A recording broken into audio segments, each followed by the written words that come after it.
ನಮ್ಮ ಶಾಲೆಯಲ್ಲಿ ಸಂವಿಧಾನ ದಿನವನ್ನು ಆಚರಿಸುತ್ತಿದ್ದೇವೆ.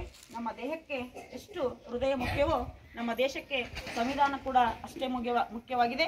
ಅಂಥ ಸಂವಿಧಾನ ದಿನಾಚರಣೆಯ ಮೊದಲು ಎಲ್ಲರಿಗೂ ಸಂವಿಧಾನ ದಿನಾಚರಣೆಯ ಶುಭಾಶಯಗಳನ್ನು ಕೋರುತ್ತೇನೆ.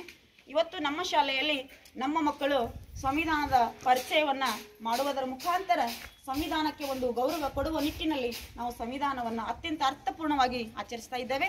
ಮೊದಲೇದಾಗಿ ನಮ್ಮ ಶಾಲೆಯ ಮುದ್ದು ಮಕ್ಕಳು ಸಂವಿಧಾನದ ಅರ್ಥ, ಮಹತ್ವ ಮತ್ತು ಸಂವಿಧಾನ ಸಭೆಯ ರಚನೆ ಬಗ್ಗೆ ಮತ್ತು ಮೂಲಭೂತ ಹಕ್ಕು ಮತ್ತು ಕರ್ತವ್ಯಗಳ ಬಗ್ಗೆ ಮತ್ತು ಸಂವಿಧಾನ ಪೀಠಿಕೆಯ ಬಗ್ಗೆ ಮತ್ತು ಸಂವಿಧಾನಕ್ಕೆ ಅನೇಕ ತಮ್ಮ ತನುಮನ ಧನವನ್ನು ಅರ್ಪಿಸಿ ನಮ್ಮ ಸಂವಿಧಾನವನ್ನು ಜಾರಿಗೆ ತಂದಂತಹ ಡಾಕ್ಟರ್ BR ಅಂಬೇಡ್ಕರ್ ಮತ್ತು ಪಂಡಿತ್ ನೆಹರೂಜಿ ಅವರು ಮತ್ತು ಡಾಕ್ಟರ್ ಬಾಬು ರಾಜೇಂದ್ರ ಪ್ರಸಾದ್ ಅವರ ರಾಷ್ಟ್ರ ನಾಯಕರ ಪಾತ್ರದೊಂದಿಗೆ ನಾವು ಈ ಒಂದು ಕಾರ್ಯಕ್ರಮವನ್ನು ಮಾಡ್ತಾ ಇದ್ದೇವೆ. ಮೊದಲು ಆ 3 ಜನ ರಾಷ್ಟ್ರ ನಾಯಕರಿಗೆ ಒಂದು ಜೋರಾದ ಚಪ್ಪಾಳೆ ಈ ಕಾರ್ಯಕ್ರಮವನ್ನು ಪ್ರಾರಂಭಿಸ್ತಾರೆ. ಎಲ್ಲರೂ ಶಾಂತತೆಯಿಂದ ಅವ್ರು ಏನು ಹೇಳ್ತಾರೆ ಅನ್ನೋದನ್ನು ಕೇಳಬೇಕಂತೇಳಿ ತಮ್ಮಲ್ಲಿ ಕೇಳ್ಕೊತಾ ಇದ್ದೀವಿ.